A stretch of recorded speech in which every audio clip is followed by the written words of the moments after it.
Hello friends, வணக்கம். Welcome to Vani's channel. இன்றைக்கி நம்ம வீடியோவில் ஒரு சூப்பரான கொழுக்கட்டை ரெசிபி தான் பார்க்க போகிறோங்க. அதுவும் பால் கொழுக்கட்டை. இந்த விநாயகர் சதுர்த்திக்கு நீங்களும் இந்த ரெசிபியை செஞ்சு பாருங்கள். எப்படி வந்தது அப்படின்னு கமெண்ட் செக்ஷனில் சொல்லுங்கள். வாங்க இந்த சூப்பரான அருமையான சுவையான பால் கொழுக்கட்டை எப்படி பண்ணுறதுன்னு பார்க்கலாம்.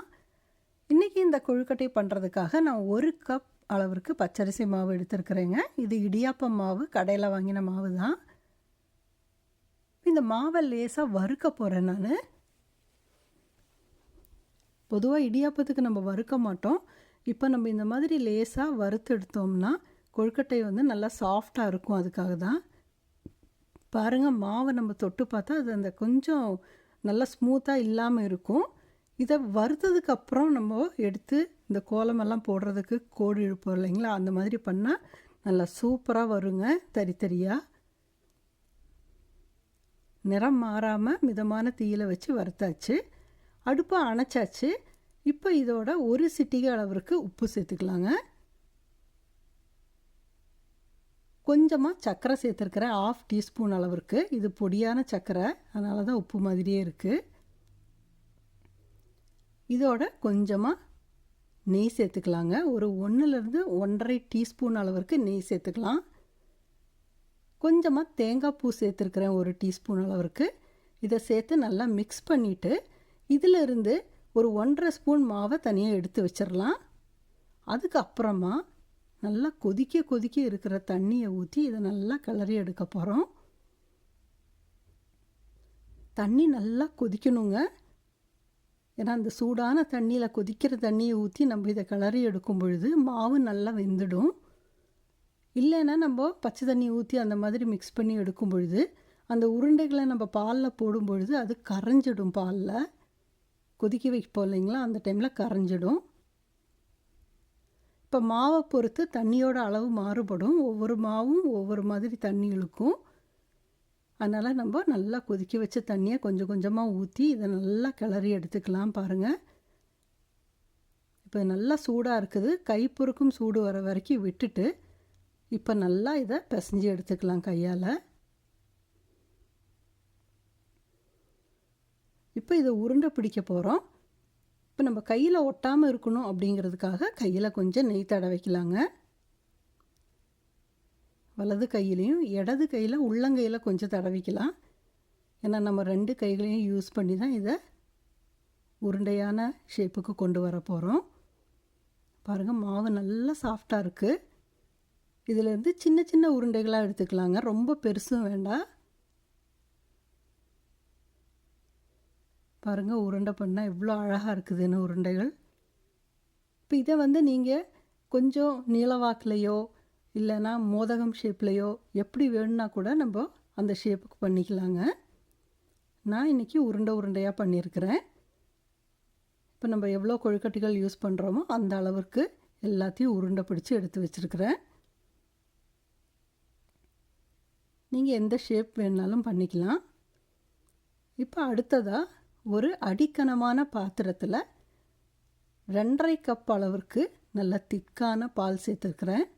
இது ஹோல் மில்க்குங்க, நல்லா ஃபுல் ஃபேட்டோடு இருக்கிற மில்க். இப்போ இதோட ஒரு 3/4 கப் அளவிற்கு தண்ணியும் சேர்த்துக்கிறேன். பச்சை தண்ணி தான் சேர்த்துருக்குறேன். ஏன்னா அந்த ஃபுல் ஃபேட்டோடு இருக்கிற பால் வந்து கொதிக்க விடும் பொழுது அடி பிடிச்சிரும். அதனால தான் நம்ம கொஞ்சம் தண்ணி சேர்க்குறோம். இப்போ இதை நல்லா கலந்து விட்டு இது நல்லா கொதிக்கணும். கொதிக்கிற வரைக்குமே இடையில நம்ம கிளறி விட்டுக்கலாங்க, இல்லைன்னா அடி பிடிச்சிரும். ஓரங்களில் அந்த ஏடு படியும் இல்லைங்களா, பாலாடை, அது எல்லாத்தையுமே பாலோடு மிக்ஸ் பண்ணி விட்டுறலாம். இது நல்லா கொதிக்க ஆரம்பித்ததுக்கப்புறம் அடுப்பை கொஞ்சம் மிதமாக்கி வச்சுக்கலாங்க.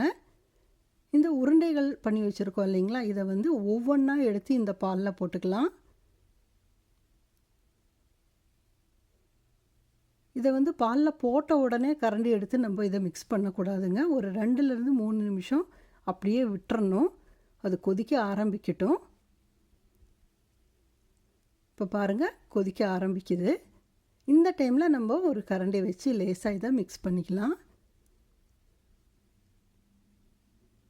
இது இந்த பாலிலேயே நல்லா வேகணுங்க. ஒரு 10 நிமிஷம் வரைக்கும் நல்லா வேகட்டும். அடுப்பு மிதமான தீயிலே வச்சுக்கலாம். அதே சமயத்தில் இடையில நம்ம இதை லேசாக கலந்து விட்டுக்கணும். இல்லைன்னா பாலா ஆடை, அதாவது அந்த ஏடு படியும்.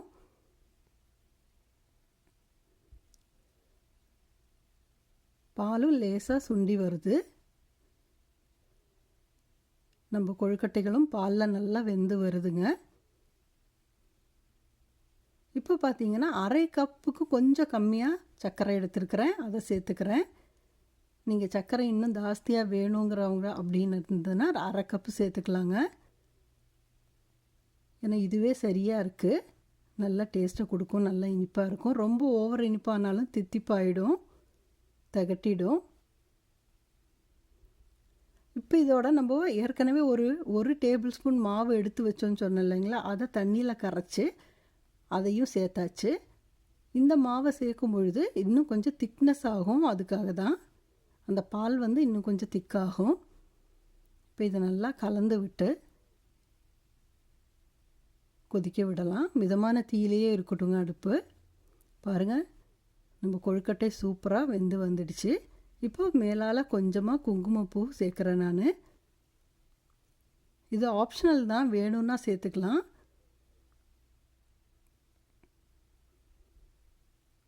லேசாக கலந்து விட்டுக்கலாம். இப்போவே நம்ம பால் கொழுக்கட்டை சூப்பராக ரெடி ஆயிடுச்சு. ஆனால் நான் இன்னும் கொஞ்சம் இதுக்கு ஒரு டேஸ்ட்டை கொடுக்கணும் அப்படிங்கிறதுக்காக இன்னொரு பொருளை சேர்க்க போகிறேன்.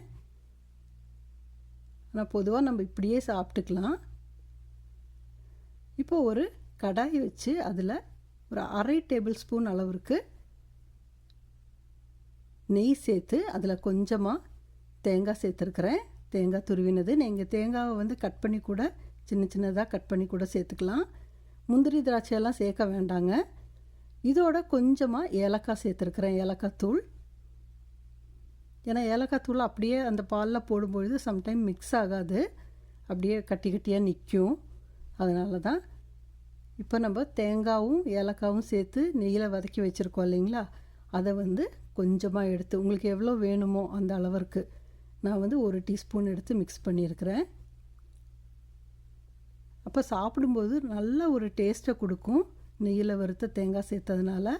பாருங்கள், நம்ம சூப்பரான கொழுக்கட்டை, பால் கொழுக்கட்டை ரெடி ஆயிடுச்சு. நீங்களும் இதே மாதிரி பண்ணி பாருங்கள். இதே ஸ்டெப்ஸ் எல்லாம் ஃபாலோ பண்ணி செஞ்சு பாருங்கள். எப்படி வந்தது அப்படிங்கிறத கமெண்ட் பாக்ஸில் சொல்லுங்கள். உங்களுக்கு இந்த வீடியோ பிடிச்சிருக்குன்னு நம்புகிறேன். உங்களுக்கு இந்த வீடியோ பிடிச்சிருந்ததுன்னா லைக் பண்ணுங்கள், கமெண்ட் பண்ணுங்கள், உங்கள் ஃப்ரெண்ட்ஸோட ஷேர் பண்ணிக்கோங்க. எல்லோருக்கும் எனது இனிய விநாயகர் சதுர்த்தி நல்வாழ்த்துக்கள். மீண்டும் அடுத்த வீடியோவில் சந்திக்கும் வரை பாய். தேங்க்ஸ் ஃபார் வாட்சிங்.